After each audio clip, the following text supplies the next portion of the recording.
అందరికీ నమస్కారం అండి. బాచీరావు ఏఏ మ్యూజిక్ స్కూల్కి వెల్కమ్ అండి.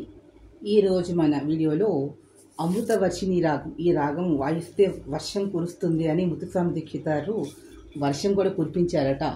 చిత్రాంబరి రాగమైనటువంటి 66వ మేళకర్త, 66వ మేళ చిత్రాంబరిలో జన్యం అండి ఇది. సో ఇది తప్పులుంటే క్షమించండి, వినండి. ఈ పాట మీద వాయించడానికి ప్రయత్నం చేస్తాను.